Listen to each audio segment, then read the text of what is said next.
The crystalline spires of Port Zephyr caught the light of 3 suns, sending rainbow refractions dancing through the station's bustling trade halls.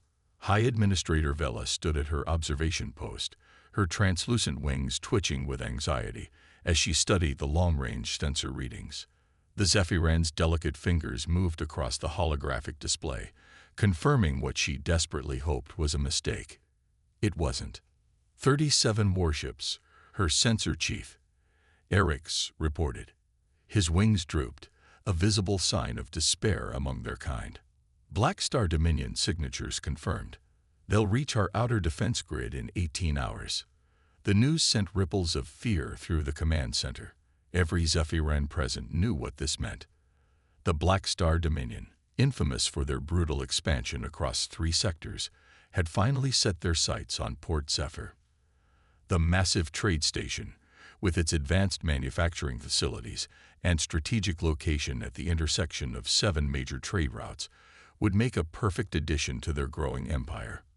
Our defensive capabilities, Vela asked, though she already knew the answer. Minimal, Administrator.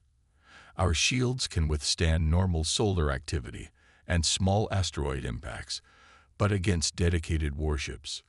Erix's voice trailed off. The Zephyrans had never needed strong defenses before. Their people had evolved on a world of perpetual twilight, developing natural abilities to manipulate light and energy. These gifts had made them invaluable as traders, engineers, and artists, but useless in combat. For generations, they had relied on complex diplomatic agreements and their economic importance to maintain peace. Send emergency signals to our trade partners, Vela ordered. The Mercantile Alliance, the Stellar Concordat, anyone who might help. The responses came quickly, each one driving another spike of despair into Vela's heart. The Mercantile Alliance expressed deep concern, but cited prior commitments. The Stellar Concordat offered to mediate negotiations. None would stand against the Dominion's warfleets. As hope faded, First Officer Lyra burst into the command center, her wings glowing with excitement, a stark contrast to the somber mood. Administrator, there might be another option. Vela turned, noting the data crystal clutched in Lyra's hands. Speak quickly. 3 cycles ago, our deep space arrays detected an unknown species entering the galactic stage. They call themselves humans. They're not part of any major alliance yet, but Lyra inserted the crystal into a reader, projecting images of massive ships with sturdy utilitarian designs. They've already repelled 2 Dominion probing attacks near their territory. Humans. The name rippled through the command center. The Gravity Worlders. Vela had heard whispers about this species. They'd evolved on a death world with crushing gravity, extreme temperature variations, and countless predators. Their bodies were dense with muscle and reinforced bone, capable of surviving conditions that would kill most sentient species. Initial diplomatic contacts had been limited. Most species found them too intimidating for comfortable interaction. They're supposedly volatile, Erix warned. Their emotions run hot, and their history is filled with conflict. Their history is also filled with examples of defending others, Lyra countered. Look at these records. When the Dominion attacked a small mining outpost near human space, their response was immediate. They didn't just drive the Dominion away. They established regular patrols to prevent future attacks. Vela studied the data, her tactical mind working despite her fear. The humans were an unknown factor, but right now, unknown was better than certain doom. Can we reach them? Their nearest patrol route comes within 2 light years of our position. If we boost our quantum transmitter to maximum power. Do it, Vela ordered, and prepare a message in their language. As her staff scrambled to action, Vela moved to the station's great window, watching the distant stars. Out there somewhere was a species that most of the galaxy feared, a species that might be their only hope. The humans' incredible strength could save them, or it could make their final hours even more terrifying. The message they composed was simple. To any human vessels within range. This is Administrator Vela of Port Zephyr. We are a peaceful trading species facing imminent attack from the Black Star Dominion. We have no military force of our own. Our station houses over 300,000 civilians, including many children. We request immediate assistance. Please help us." As the quantum transmitter fired their plea into the depths of space, Vela touched the window's cool surface. "May the light guide our signal," she whispered, using an old Zephyran prayer, "and may those who receive it have the wisdom to help rather than harm." Now all they could do was wait, and hope that the humans would prove to be the guardians they needed, rather than another threat to fear. The Dominion's warships drew closer with each passing moment, while somewhere in the vast darkness, humanity would make a choice that would determine the fate of Port Zephyr and its people. Captain Sarah Chen stood on the bridge of the UES Dauntless, her dark eyes fixed on the holographic display showing the distress signal's origin. The massive battleship, pride of humanity's defense fleet, hummed with power around her. Behind her, the bridge crew waited in tense silence for her decision. "Signal analysis complete, Captain," Lieutenant Rodriguez reported from his communications station. "The quantum signature matches known Zephyran patterns. Message authenticity confirmed at 99.8%. Chen nodded, her mind already racing through tactical scenarios. The Zephyrans. She'd read about them during first contact briefings. A species of natural energy manipulators, brilliant engineers but physically fragile. Their main trading station housed hundreds of thousands of civilians. "The Black Star Dominion," she muttered, her jaw tightening. Humanity's first encounter with the Dominion had been just 6 months ago, when they tried to seize a mining colony near Earth's space. That battle had taught both sides some hard lessons. "How many ships in our patrol group?" "3 besides us, Captain," her XO, Commander David Walsh, answered promptly. "The Sentinel, Hyperion, and Artemis. All Titan-class battleships, fully armed and supplied." Chen tapped her command console, bringing up the strategic display. "Plot me a course to Port Zephyr, maximum sustainable speed." The ship's AI responded instantly, projecting a blue line through the star map. Course plotted.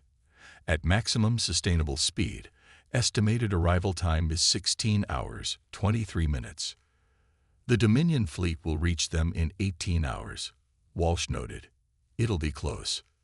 Then we'd better not waste any time." Chen straightened, her voice carrying across the bridge with quiet authority. "All hands, battle stations. Engineering, push those drives to the limit. Communications, alert our sister ships and send word to Fleet Command. We're responding to the Zephyran distress call." As her crews sprang into action, Chen opened a channel to the ship's marine contingent. "Major Santos, prepare your teams for possible boarding actions.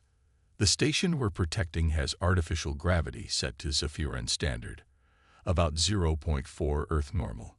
Make sure your people are ready for load combat." "Already on it, Captain," Santos replied. "We've been running drills in the variable training room. These Dominion bastards won't know what hit them." The next hour was a blur of activity as the human fleet prepared for battle.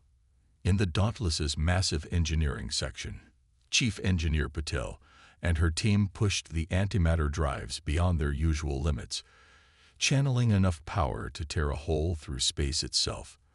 In the armory, Marine teams checked their adaptive combat suits, designed to let them fight effectively in any gravity or atmosphere. "Message from Port Zephyr, Captain," Rodriguez called out. "Administrator Vela acknowledges our response." "There?" He paused. "They're asking about safety protocols for their civilians. They're concerned about accidental damage from human strength in their artificial gravity." Chen's expression softened slightly. Of course they were worried. Most species were at first. "Send them our standard first contact safety package, plus the modifications we developed after the Proxima Station incident. Assure them that all our personnel are trained for interactions with physically fragile species." "What about the Dominion fleet?" Walsh asked quietly. 37 ships against our 4 isn't exactly favorable odds." Chen's lips curved in a slight smile. No, but they're expecting to find helpless prey. Instead, they'll find Earth's finest. Remember what Admiral Patel always says, it's not the size of the fleet that matters, it's how you use it. In the ship's medical bay, Dr. Helen Park reviewed Zephyran biological data, preparing her team for potential casualties. Their crystalline biology was fascinating. Complex energy matrices contained within delicate physical forms. She'd need to modify several treatment protocols, but the challenge energized her. 16 hours.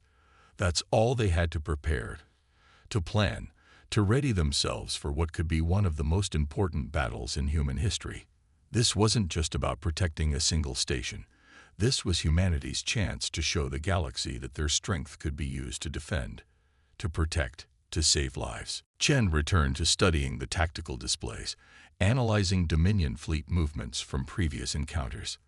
Behind her, Walsh coordinated with the other ships, synchronizing their battle plans. The Dauntless's hull thrummed with barely contained power as its drives pushed it to speeds that would tear lesser ships apart. Message from Fleet Command, Rodriguez announced.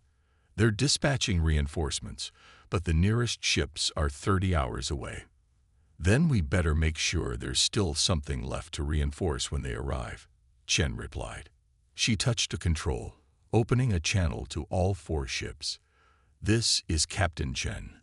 The Dominion thinks they can prey on peaceful species with impunity. They think their superior numbers make them invincible. In 16 hours, we're going to show them just how wrong they are. Humanity's entering the galactic stage, not as conquerors, not as monsters, but as protectors. Let's make it count. As the human fleet hurtled through space toward their destiny, Chen thought about the Zephyrans waiting anxiously for help. A species that had chosen to master light and energy rather than weapons, now facing destruction for that very choice. Well, they were about to learn that they'd made the right decision in reaching out to humanity. Sometimes, the best way to ensure peace was to be strong enough to defend it. And humanity had spent its entire existence becoming strong enough for moments exactly like this. The Dominion fleet dropped out of hyperspace in perfect attack formation, their black ships spreading out like a predator's claws around Port Zephyr. From the station's command center, Administrator Vela watched with growing dread as the enemy vessels moved to surround them. Incoming transmission, Eric's reported, his wings dimming with fear. The holographic display flickered to life, showing a Dominion commander, a massive scaled creature with cybernetic augmentations gleaming along its jaw. Port Zephyr, this is Commander Vexcar of the Black Star Dominion. Surrender your station and prepare for immediate occupation. Resist, and we will. The transmission cut off abruptly as 4 massive ships burst into existence between the Dominion fleet and the station. The UES Dauntless led the formation, its hull gleaming under the light of 3 suns. The Sentinel, Hyperion, and Artemis spread out in a defensive screen, their weapon systems already tracking targets. This is Captain Sarah Chen of the United Earth ship Dauntless, a calm human voice broadcast on all frequencies. Port Zephyr is under human protection. Withdraw immediately or face the consequences. In the station's command center, the Zephyrans watched in awe as the human ships moved with incredible precision despite their size. They came, Vela whispered. They actually came. The Dominion commander's response was predictable. A full barrage of plasma torpedoes launched at the human ships. What happened next left the Zephyrans stunned. Instead of evading, the Dauntless accelerated directly into the incoming fire. On the Dauntless's bridge, Chen barked orders with machine gun precision. Engineering, route power to forward shields. Weapons, target their lead ship's propulsion systems. All hands, braced for impact. The plasma torpedoes struck the Dauntless's shields and dissipated harmlessly. Dr. Park's voice came over the comm. Captain, the Zephyrans' energy manipulation technology in their shield designs is working perfectly. The modifications they suggested increased our shield efficiency by 40%. Excellent, Chen smiled. Let's show them what humanity brings to the fight. All ships, execute attack pattern Delta. The human fleet moved like dancers in a deadly ballet. The Sentinel and Hyperion split wide, their lateral guns blazing with coherent light that sliced through Dominion shields. The Artemis launched swarms of autonomous strike craft, overwhelming enemy point defenses. But it was the Dauntless that truly showed why humans were called Deathworlders. The massive ship performed maneuvers that should have been impossible for its size, its reinforced hull, and enhanced inertial dampeners, designed to handle Earth's gravity, allowing it to pull turns that would have torn other ships apart. How are they moving like that? A Zephyran engineer gasped, watching the battle through the station's sensors. The G-forces alone showed. They evolved on a world with 3 times our gravity, Lyra reminded them. What's crushing to us is normal to them. The battle raged across space, a symphony of destruction conducted by human hands. The Dominion's numerical advantage meant nothing against the sheer audacity of human tactics. When 3 enemy cruisers tried to break through to the station, the Dauntless simply rammed one of them, its reinforced bow crumpling the lighter ship's hull. Boarding parties detected on decks 3 through 7, Walsh reported calmly. Dominion forces trying to teleport through our disrupted shields. Good, Chen replied. Major Santos, show them why attacking the human ship was a mistake. In the Dauntless's corridors, the Marine teams moved with lethal grace.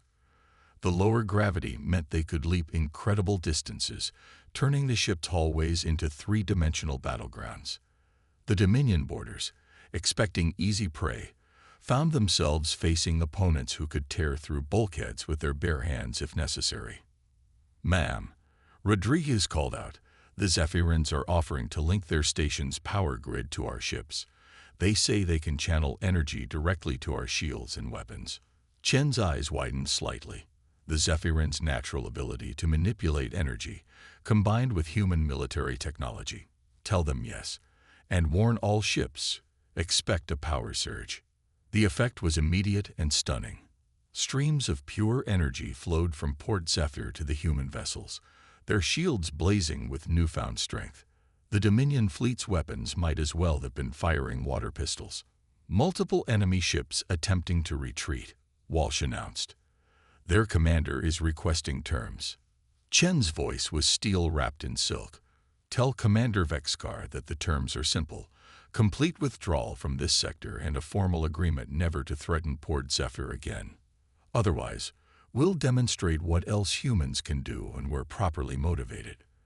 As the Dominion fleet began its humiliating withdrawal, cheers erupted throughout Port Zephyr. The Zephyrans watched in amazement as their supposedly terrifying protectors quickly shifted from warfare to rescue operations, helping damaged ships and treating injured crew with incredible gentleness despite their strength. Perhaps, Vela mused, watching a human medical team delicately treat a wounded Zephyran with hands that could bend steel. We had the wrong idea about strength all along. True strength isn't just about power, it's about how you choose to use it.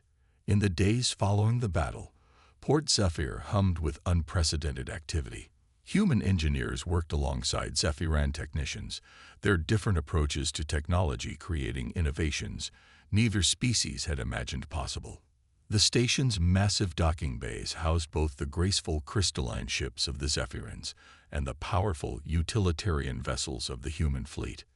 Dr. Helen Park stood in the station's primary medical center, watching in fascination as a Zephyran healer demonstrated their energy manipulation techniques.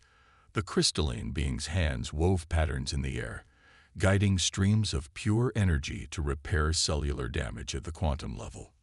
Remarkable, Park muttered, her medical scanners recording every detail.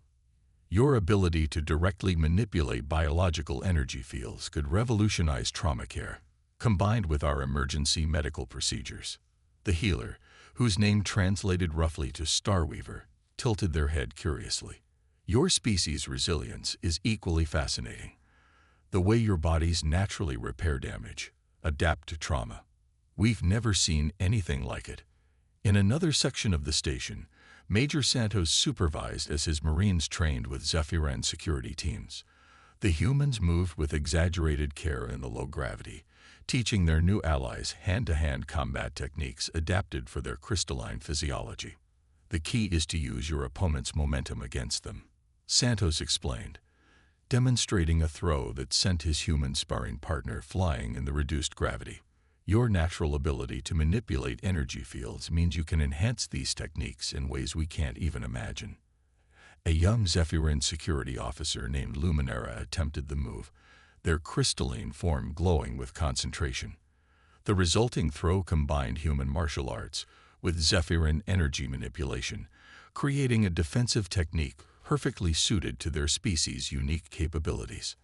On the Dauntless's bridge, Captain Chen met with Administrator Vela, reviewing the tactical situation. The Dominion's main fleet will respond to this defeat, Chen explained, highlighting threat vectors on the holographic display. They're proud, and they've never faced a serious challenge in this sector before. Vela's wings shimmered with concern. Their primary battle fleet includes over 200 warships, even with your incredible capabilities, which is why we're not going to fight them alone. Chen smiled, gesturing to the display where dozens of Zephyrin engineers were already modifying the station's systems. Your people's mastery of energy manipulation, combined with human military technology and tactics, creates possibilities neither of us could achieve alone. In the station's vast engineering sections, Chief Engineer Patul worked with a team of Zephyran technicians to integrate their energy distribution systems with human shield technology. The results were extraordinary, protective fields that could both absorb and redirect enemy fire. It's like you're teaching the shields to think, Patul marveled, watching as the Zephyrins wove their natural abilities into the technology. Our brute force approach combined with your finesse. The Zephyran chief engineer, Crystal Song, hummed in agreement. Your species' understanding of practical physics complements our intuitive grasp of energy flows. Together, we create something entirely new. Throughout the station, similar scenes of cooperation played out. Human strength and resilience merged with Zephyran precision and energy manipulation. What had begun as a desperate call for help was transforming into something unprecedented in the galaxy, true symbiosis between species. Commander Walsh found himself in one of the station's educational centers, surrounded by curious Zephyran children. Their natural bioluminescence flickered with excitement as he explained human history. Your people chose to become warriors. One child asked, their light dimming slightly in confusion. Not warriors, Walsh corrected gently. Protectors. On Earth, the strong have a responsibility to defend those who can't defend themselves. It's not about seeking conflict. It's about being ready to stand against it when necessary. The children's lights brightened with understanding. One of them floated closer, their crystalline form casting rainbow refractions. Like how we're stronger together now. Humans protect with strength, and we protect with light. Walsh smiled. Exactly. The galaxy's a big place. It needs all kinds of strength. In the station's command center, Vela watched the sensor displays showing both human and Zephyrin ships running joint patrol patterns. The human vessel's powerful engines left visible distortions in space, while Zephyrin ships glided along on wings of pure energy. We feared your strength, she admitted to Chen, who stood beside her. We thought it made you dangerous. Strength itself isn't good or bad, Chen replied, watching the human repair crew delicately handle crystalline components with hands that could bend steel. It's all about choices. Humanity chose to use our strength to protect, to build, to help others reach their full potential. As if to emphasize her point, a human child and a Zephyran child passed by the command center's window, playing an improvised game that combined human physical coordination with Zephyrin energy manipulation. Both species' natural abilities complemented each other perfectly, creating something joyful and new. The Dominion's main fleet was coming. Everyone knew it. But as Vela watched humans and Zephyrins working together throughout her station, she felt something she hadn't experienced since the crisis began.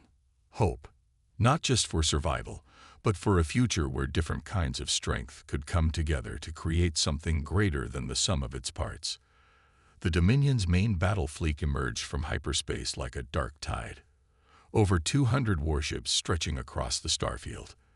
Their arrival cast shadows over Port Zephyr's crystalline spires. But this time, no fear rippled through the station's halls. Instead, there was quiet determination.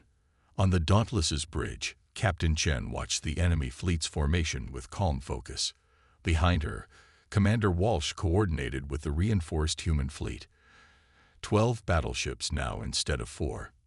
Impressive, but still drastically outnumbered. Incoming transmission.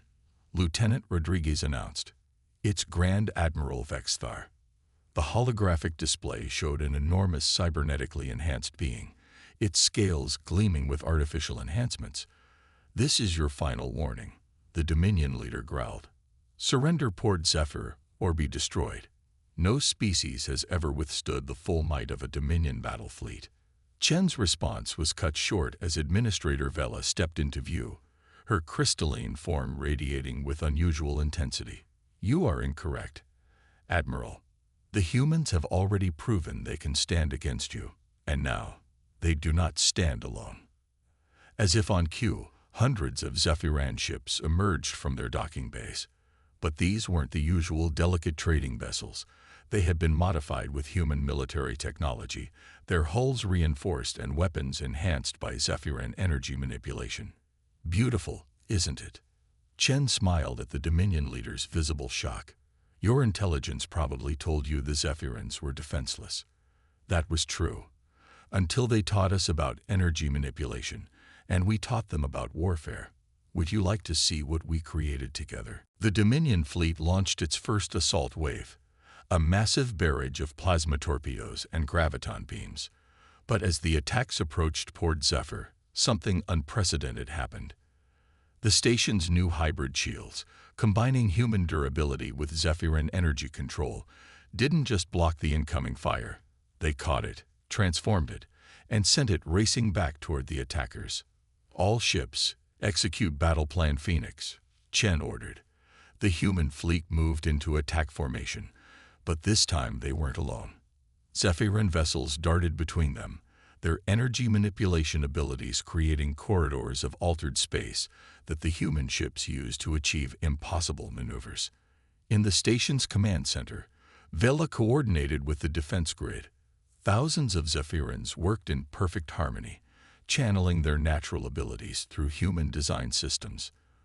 The result was spectacular, waves of pure energy that could switch from defensive shields to offensive weapons in microseconds.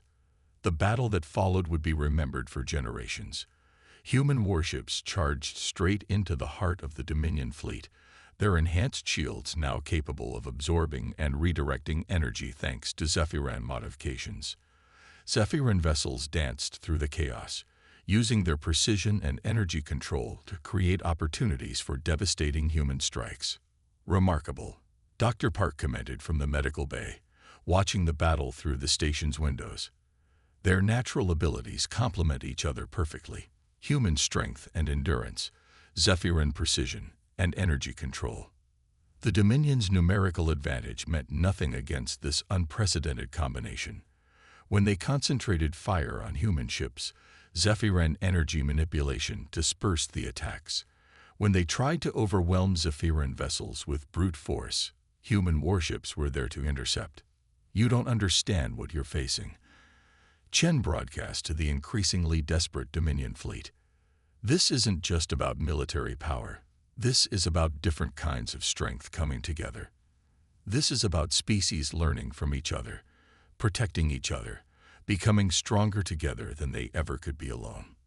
In space, a Dominion dreadnought attempted to break through to the station.